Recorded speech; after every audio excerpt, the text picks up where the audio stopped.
The very first probability distribution which we are going to study is known as binomial distribution. जिस तरीके से हमने discuss किया कि there are two type of variables जो कि रैंडम वेरिएबल हो सकते हैं. Random variable can be a discrete variable, it can be a continuous variable.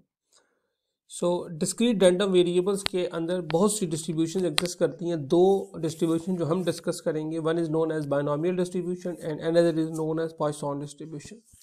So first of all, we are going to discuss binomial distribution. Binomial distribution is very widely used probability distribution. और इसका जो style है, इसके जो parts हैं वो basically management में और डिसीजन मेकिंग में बड़े हैवीली इस्तेमाल होते हैं. मिसाल के तौर पर अगर मैं एक एग्जांपल उठाऊं, again tossing of a fair coin. तो tossing of a fair coin can be described as a probability distribution. The basic characteristics of binomial distribution exist in two types of events. One event is considered as a success and another event is considered as a failure.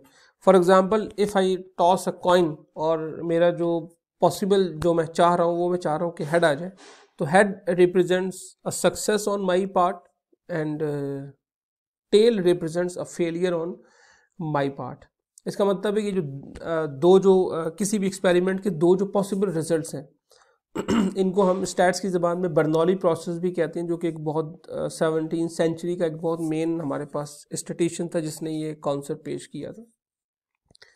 अच्छा, अब आप अगर गौर करें तो outcome of any trial during this random experiment remains fix. It's mean the probability of outcome of any trial toss remains fixed over time. With a fair coin, the probability of heads remains 0.5, whereas probability of coin remains 0.5. It's same.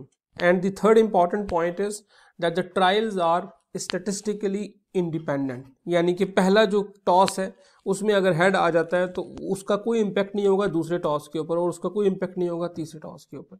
अब ये जो तीन जो conditions हैं, सबसे पहली condition कि हर trial के दो पॉसिबल आउटकम होंगे, head tail, fail pass, male female, दो पॉसिबल आउटकम हो सकते हैं. दूसरा पॉइंट कि जो chances of occurring any event है वो कांस्टेंट रहेंगे ओवर द टाइम, फिक्स रहेंगे, वो चेंज नहीं होंगे. और तीसरा इवेंट कि ट्रायल जो हैं they are statistically independent. These are the three conditions for Bernoulli process, and these three conditions represents the crux of binomial distribution, जो कि हम देखेंगे. अगर मैं इसको एक्सप्लेन करने की कोशिश करूं या प्रेजेंट करने की कोशिश करूं इन टर्म्स ऑफ फिगर्स, तो मैं बड़े आराम से कहूँगा कि P is the chances of success. ठीक है. अच्छा, चूँकि टोटल सम जो होता है अपना प्रोबेबिलिटी का वो हमेशा 1 के बराबर होता है, तो अगर होने के चांसेस 0.5 है तो ना होने के चांसेस भी 0.5 होंगे. Because if P is a success then Q is the failure and P plus Q must be equal to 0. इसके बाद नंबर ऑफ सक्सेस डिजायर्ड जो हम चाह रहे हैं उसके चांसेस मालूम करना, और जितने नंबर ऑफ ट्रायल्स हैं वो, तो N is the number of trials and R is the number of successes which we want. हम इसको रिप्रेजेंट कैसे करते हैं? हम इसको रिप्रेजेंट इस तरीके से करते हैं कि that the probability of R successes in N trials would be equal to N combination C. ये आपको पता होगा, सिंपल मैथमेटिक्स है कि this is a expression for combination. तो N combination C, और n कम्बिनेशन c किसके बराबर होता है? n factorial divided by r factorial into n minus r factorial into p raise to power r and q raise to power n minus r. This is the binomial distribution formula which we are going to discuss. Now let's suppose that if I wanted to find out the chances of 2 successes in 3 trials, and let's suppose success is here a representation of a head. तो अब situation यहाँ पे क्या होगी कि n हमारे पास कितना है 3, r हमारे पास कितना है 2. तो सबसे पहले 3c2, so this is 3c2. Then p is the chance of success success is what here कि हेड आ जाए, और उसके चांसेस कितने हैं 0.5. सो 0.5 पावर 2, 0.5 की पावर 2 की तो p की पावर r हो गई, and again q is what, q is 0.5 और उसकी पावर n माइनस आर की तो 3 - 2 1 आ गई। और जब मैंने इसको पूरा मैथमेटिकली सॉल्व किया then the answer is 0.375. So मैं कह रहा हूँ कि there is a 37.5% chances of getting 2 heads on 3 coins of a fair coin. ठीक है, अब ये वाला रिजल्ट मेरे लिए नॉर्मल तरीके से भी निकालना पॉसिबल था, जिस तरीके से हमने पिछले अपने कॉन्सेप्ट में देखा था कि डिसीजन ट्री बनाकर या बाकी किसी भी मेथड से बनाकर जो मेरे पास मल्टीप्लिकेशन का कॉन्सेप्ट मौजूद था। लेकिन उस केसेस में, जिस केसेस में ये ट्रायल्स बहुत बढ़ जाएं, 8 हो जाएं, 10 हो जाएं, उस केसेस में फिर वो वाले मेथड्स ज़रा फॉलो करने मुश्किल हो जाते हैं, तो फिर वहाँ पर हम इस किस्म के बायनॉमियल डिस्ट्रीब्यूशन वगैरह मालूम करते हैं। इसी चीज़ को मैं अगर एक एग्जाम्पल की मदद से समझने की कोशिश करूँ, this is the question and the question is what is the probability that 8 of the 15 registered Democrats on Prince Street will fail to vote in coming primary elections if the probability of any individual not voting is 0.3 and if people decide individually to vote or not.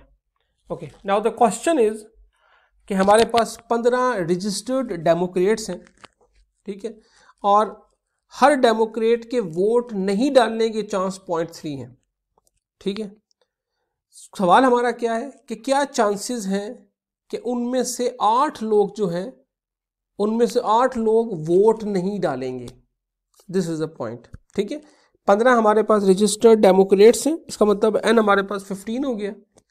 उनके vote नहीं डालने के chances 0.3 हैं। अब यहाँ पे vote नहीं डालना इज अ सक्सेस, p 0.3 हो गया। सो q is what, q is 0.7।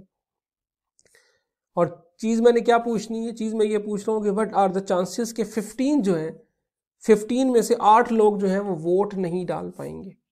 ठीक है, अब आप अगर इसी कॉन्सेप्ट के अंदर इसको दोबारा पुट करें इसी एक्सप्रेशन के अंदर, तो आपको एक्सप्रेशन क्या मिलेगा? सबसे पहले 15c8 into 0.3 raise to power 8 and q is 0.7, 0.7 raise to power 7, यानी कि 15 - 8.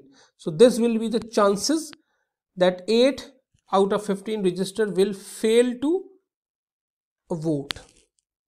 So let's see the, okay, here question has not been solved. Okay. Okay, similarly अगर मैं इसको मजीद सॉल्व करूं आगे जाके, अब मेरे पास सिचुएशन क्या बनेगी? अब मेरे पास सिचुएशन कुछ इस तरीके से बनेगी कि मैं ये कहूँगा कि what is the probability that 8 or more will fail to vote. अब 8 और more का मतलब है कि 8 और 10 और 11 और 12 और 13 और 14 और 15 और 16। ठीक है, अब ये जो सारे के सारे और हो के चले गए, तो हमें अच्छी तरीके से पता है कि इस और का मतलब हम एडिशन में उठाते हैं। ठीक है, इसका मतलब है जब मैं इसको इस तरीके से सॉल्व कर रहा हूँ तो अब मैं इसकी सारी वैल्यूज को उठाता चला जाऊंगा। Okay, let's solve this question on Excel. I have open the Excel. So the question is same that p is equal to 0.3, जिस तरीके से मैंने कहा कि chances of not voting is 0.3, q is 1 - p that is equal to, अगर मैं इसको यहाँ पे इस तरीके से दोबारा मेंशन भी कर दूं कि this is what 1 - p, okay, and n is 15 and r is 8. So I wanted to find out the probability of x is equal to 8. Okay, so the probability of x is equal to 8 would be equal to 1, would be equal to 3 things. Number 1, I am saying that n c r first of all, then p raised to power r, and next item is q raised to power n minus r. This is the actual concept. अब मैं अगर इनको सारों को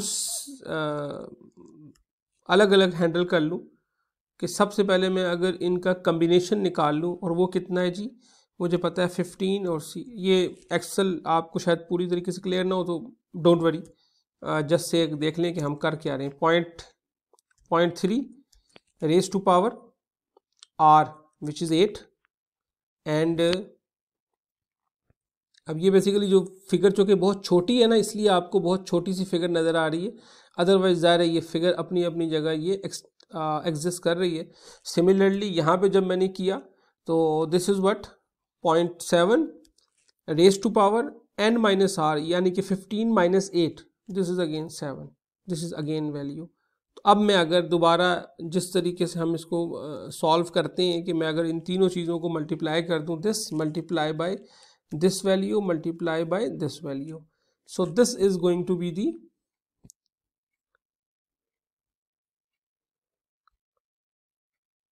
मैं अगर इसको 3 या 4 फिगर्स की शक्ल में लिखूं, so this is the chances of having 8 Democrats not to vote in coming elections, that is almost 3 point, अगर मैं इसको परसेंटेज में चेंज करूं so it would be almost 3.48 और 3.47।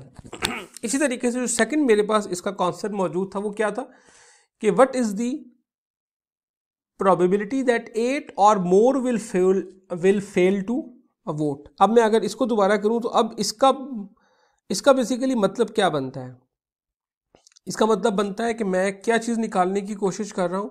इसका मतलब बनता है कि मैं निकालने की कोशिश कर रहा हूँ कि x जो है वो 8 या 8 से बड़ा है। इसका मतलब क्या बनता है, इसका मतलब है कि मैं क्या मालूम करने की कोशिश कर रहा हूँ, मैं कुछ इस तरीके से काम करने की कोशिश कर रहा हूँ कि मैं कह रहा हूँ कि p x is equal to 1 plus अगली दोबारा मैं इसकी वैल्यू अगर निकालूँ तो मैं इसको दोबारा लिखूँगा कि इज इक्वल टू चूँकि 8 है या 9 है, ठीक है, या फिर ये 10 है, या फिर ये 11 है, या फिर ये 12 है, या फिर ये 13 है, या फिर ये 14 है, और या फिर ये 15 है, ठीक है।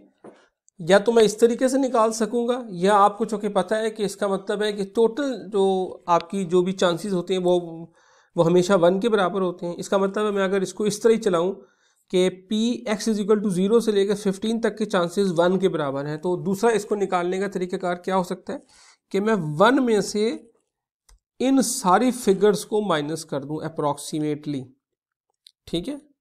अप्रॉक्सीमेटली मैं इन सारी फिगर्स को, मैं एक मिनट थोड़ा सा एक्सप्लेन कर दूं पहले। अब मैं क्या करने की कोशिश कर रहा हूँ, सारी फिगर्स से मुराद मेरी ये है कि मैं इसमें से यूं काम करूँ कि 1 2 3 and 4 5 6 plus p into x is equal to 7, ठीक है। यहाँ पे फ़र्क क्या पड़ेगा कि यहाँ पे मुझे कितनी वैल्यूज़ की अपना प्रोबेबिलिटी मालूम करनी थी, 1 2 3 4 5 6 7 8, और यहाँ पे कितने की मालूम करनी है, इत्तेफाक की बात है यहाँ पे भी 8 ही की मालूम करनी है, इसलिए कोई ख़ास फ़र्क नहीं पड़ेगा। लेकिन अदरवाइज़ अगर फ़र्ज़ करें मुझे ज़्यादा वैल्यूज़ का मालूम करना हो, फिर इसमें आपको अगर याद हो तो ये कौन सा कॉन्सेप्ट है, this concept is known as complement rules, या कॉम्प्लीमेंट रूल जो हमने डिस्कस किया था जब हम अपना पिछला टॉपिक डिस्कस कर रहे थे, ठीक है। अब यहाँ पे आप देख लें कि पहले आपको इस x की वैल्यू मालूम करना है, x इज इक्वल टू 8, फिर 9, फिर 10, फिर 11, फिर 12, फिर 13, and then these values would all be summed. तो मेरे पास कॉन्सेप्ट जो है वो जवाब जो है वो आ जाएगा कि what is the probability that 8 और more will fail to vote, ठीक है। इसको हम यहाँ तक इस तरीके से सॉल्व कर सकते हैं।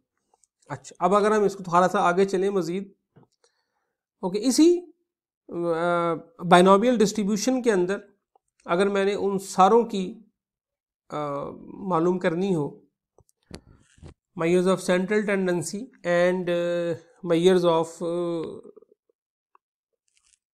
डिस्पर्शन, तो मेरे लिए पॉसिबल होगा बड़े आराम से मालूम करना। फॉर एग्जांपल अगर मुझे मीन मालूम करना है तो बाइनोमियल डिस्ट्रीब्यूशन का मीन जो है वो मेरे पास अवेलेबल होता है mu is equal to n into p, कि मैंने सिंपली नंबर ऑफ एन को, नंबर ऑफ ट्रायल्स को मैंने मल्टीप्लाई करना है प्रोबेबिलिटी के चांसेस से, और अगर इसी के अंदर मैंने मेजर्स ऑफ डिस्पर्शन मालूम करनी है, variance, so variance would be equal to n into p into q, ठीक है। और अगर स्टैंडर्ड डेविएशन मालूम करना है तो स्टैंडर्ड डेविएशन ज़ाहिर है उसका रिवर्स के तौर पर होता है। मिसाल के तौर पर अगर हम एक छोटा सा सवाल यहाँ पे देख लें, यहाँ से अगर मैं ये वाला सवाल ही अगर मैं देख लूँ ताकि थोड़ा सा इजीली मुझे समझ आ सके, कि लेट्स सपोज एक मेरे पास मशीन है जो कि अप्रॉक्सीमेटली 20% डिफेक्टिव पैकेजेस इस्तेमाल करती है। अगर मैं 10 पैकेज को रैंडमली सेलेक्ट कर लेता हूँ तो अब मुझे ये मालूम करने में आसानी होगी कि क्या चांसेस हैं कि उन 10 में से कुछ निकल आएँ। तो अगर हम 10 पैकेजेस को सैम्पल के ऊपर सेलेक्ट करें और 20% चांसेस हो कि डिफेक्टिव पैकेज वो मशीन प्रोड्यूस करती हो, तो हमें मालूम करना है मीन और standard deviation of the binomial process of that process.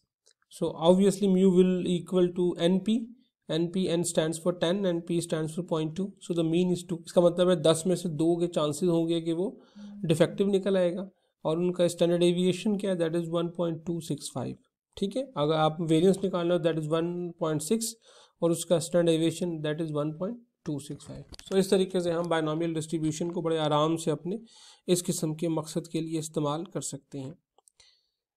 अच्छा, तो अब आप ये देख लें, इसका मतलब है बाइनोमियल डिस्ट्रीब्यूशन की जो सबसे इम्पॉर्टेंट कैरेक्टरिस्टिक्स है वो क्या है। कैरेक्टरिस्टिक्स बेसिकली ये है कि आपको एक चांसेस अवेलेबल होंगे किसी इवेंट के होने के, और दूसरा चांस होगा उसी इवेंट के नहीं होने के, और ज़ाहिर है वो किस तरीके से निकलेगा, वो आपको निकलेगा उसको माइनस करने के बाद, उसको जब आप 1 से माइनस करेंगे तब आपको मिलेगा। अब हमारे सामने एक सवाल है, the latest nationwide political polls indicate that for Indians who are randomly selected the chances that they are with alliance ABC is 0.55, the chances that they are with alliance PQR is 0.3 and the chances that they are with alliance XYZ is 0.15। अब आप देख लें यहाँ पे ये जो कि 3 किस्म के चांसेस दिए हुए हैं, इसका मतलब ये है कि अब अगेन बाइनोमियल डिस्ट्रीब्यूशन की कंडीशन क्या है कि हम सक्सेसफुल फेलियर की बात करते हैं। इसका मतलब हम यहाँ पे बात ये कर रहे हैं कि chances that they are with alliance with ABC is 0.55, so the chances that they are not with the alliance of ABC is 0.45. Similarly, the chances that the alliance that they are with the alliance of PQR is 0.3. So the chances that they are not with the alliance of PQR is 0.70. ठीक है। और ये सारे event एक दूसरे के साथ independent भी हैं, ये भी हम पढ़ चुके हैं कि बाइनोमियल डिस्ट्रीब्यूशन की एक बेसिक कंडीशन ये होती है कि वो सारे इवेंट्स एक दूसरे के साथ बेसिकली इंडिपेंडेंट है। अच्छा जी, अब हमने किया ये कि 10 इंडियंस को रैंडमली चूज किया, so n is 10। Now the chances that 4 are with alliance PQR, अब हम कह रहे हैं कि P into x is equal to 4 और हम उसको PQR के साथ कंफर्म कर रहे हैं। फिर हम कह रहे हैं what is the probability that alliance with ABC। अब मैं अगर सबसे पहले PQR को देखूं तो इसका कॉन्सेप्ट किस तरीके से बनेगा, बिल्कुल उसी तरीके से बनेगा। आप अगर देखें तो सबसे पहले 10C4 आ गया मेरे पास, उसके बाद PQR की अलायंस की चांसेस थे 0.3, तो 0.3 पावर 4 हो गया एंड देन 0.4 पावर 6 हो गया। इस तरीके से जब मैंने निकाला तो मेरे पास अब chances that 4 are with alliance PQR मेरे पास आ गए 0.2001। ओके जी, second point is what is the probability that none are with alliance ABC। means n is 10 and r is 0, so n is 10 and r is 0. Chances that 2 are with alliance x and y, x, y and z. So here r is 2, n is 10 और हमने x, y, z को देख लेना है. अच्छा, इसके बाद last question is what is the chances that at least 8 are with alliance PQR. Now at least 8 means that 8 or more. इसका मतलब है जब मैं PQR की बात कर रहा हूँ तो अब मैं बात कर रहा हूँ 8x is equal to 8 plus x is equal to 9 plus x is equal to 10.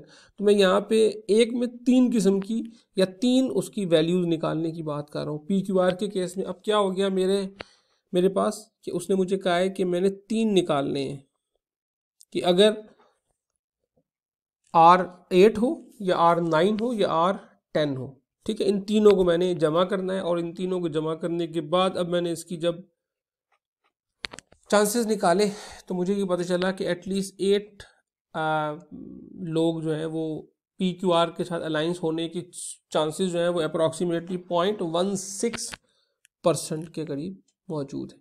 ठीक है जी. So this is how we actually cover the binomial distribution cases. ठीक है, and there are some other questions as well जो कि हम time to time discuss करते जाएंगे. So this was all about binomial distribution. Thank you.